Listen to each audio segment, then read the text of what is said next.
Hello everyone, কেমন আছো? আশা করি সবাই খুব ভালো আছো। আমিও খুব খুব খুব ভালো আছি। তো আজকে একটা প্ল্যানিং ছিল, একটু যাওয়ার ছিল গড়িয়াহাট।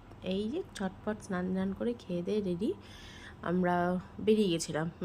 আমার সাথে আরও দুইজন ছিল, দুইজন না তিনজন, একটা ক্ষুদে সদস্য ছিল। তারপর আমি বেরিয়ে গেলাম। এবার ওখান থেকে অটো ধরে তাদের বাড়ি, দেন ওখান থেকে গড়িয়াহাট। তো চলো, আমি তোমার সাথে সাথে আজকে একটা জায়গা তোমাদের সাথে পরিচয় করিয়ে দেবো। সত্যি খুব ভালো, প্রচণ্ড রোদ্দুর ছিল। আর রোদ্দুর থাকুক আর যাই থাকুক, আমাদের প্ল্যানিং যখন হয়ে গেছে সাকসেস করতেই হবে। তো আজকে তোমাদের এমন একটা কুটিরের সাথে পরিচয় করিয়ে দেবো, তো চলো দেখতে পাবে। আমরা চলে গেছিলাম হচ্ছে কালাঙ্কৃতাতে। এত সুন্দর সুন্দর কালেকশন, আমি লাস্টে ছবি আর ফোন নাম্বার আমি দিয়ে দেবো। অনলাইনও হয়, অফলাইনও থাকে। আর আমি বলবো অফলাইনে ভিজিট করাটা খুবই বেটার, বিকজ ওখানে এত ভ্যারাইটিস কালেকশনগুলো ছিল আর সত্যি দুর্দান্ত। তারপর আমরা ওদের সাথে বেরিয়ে এই দেখো ছোট্ট খুদেটাকে দেখে নিয়েছে, আমরা তোমার বেরিয়ে গেলাম গড়িয়াহাটের দিকে। চলো, মোটামুটি যেতে যেতে আমরা চলে এসেছিলাম কালিঙ্করিতাতে। আমরা সবাই হাই করছি, হাই হ্যালো করছি। তার মধ্যে তো যেটা অ্যাজ ইউজুয়াল জ্যাম, এই যে ঠিক মণিপালের অপোজিটে হচ্ছে কালিঙ্করিতা। আমরা স্টোরে গিয়ে ভিডিও করা বারণ ছিল বলে আমি স্টোরটা পুরো তোমাদেরকে ভিজিট করাতে দেখাতে পারিনি।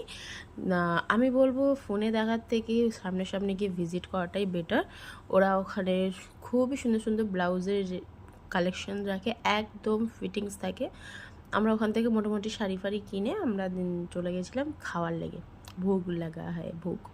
আমরা তো ও তো আরামসে ব্যাগের ওই খেয়েই যাচ্ছে, আর আমরা তো আর ওইটা খেতে পারবো না। তো যাই হোক, আমরা একটু চাউমিন অর্ডার করেছিলাম, চাউমিন খেয়ে দিয়ে আমরা আবার রওনা দিলাম গড়িয়াহাটের অন্য একটা পাঞ্জাবি কেনার কথা ছিল, পাঞ্জাবি কিনে দেন আমরা ওখান থেকে আরেকটি রেস্টুরেন্টে চলে গেছিলাম। সারাটা ইভিনিং আমরা এইরকম ফুল মস্তিতে কাটিয়েছি। তার মধ্যে তো সব ক্লিপ তো নেওয়া যায় না, আমি তো মোটামুটি যেটুকানি নিতে পেরেছি আমি তোমাদেরকে দেখিয়ে দিলাম। গড়িয়াহাটের দুধ হাত থেকে যেই দোকানগুলো থাকে, ওহ ওহ ওহ, একদম খুবই সুন্দর লাগে। আমার তো আমি সেরকমভাবে সময় পাইনি বললে আমরা এরকম ঘোরা হয়নি, সময়টা একটু কম হয়ে গেছিলো। আর একটু হলে মনে বেটার হতো। যাই হোক, নেক্সট টাইম সবই মোটামুটি আমরা টুকটাক করে কেনাকাটা করে আমরা চলে যাচ্ছিলাম পাঞ্জাবি মহলে। পাঞ্জাবি ওখান থেকে দেখে ওখানে কোনো ক্লিপ নেওয়া হয়নি, বিকজ বাবু আমার কাছে ছিল, ওই জন্য ক্লিপ নেওয়া হয়নি। তা চলো, এই দোকানগুলো তো তোমরা চেনোই যারা গড়িয়াহাট যাও। খুবই খুবই ভালো লেগেছে। সন্ধ্যাবেলাটা মোটামুটি এইভাবে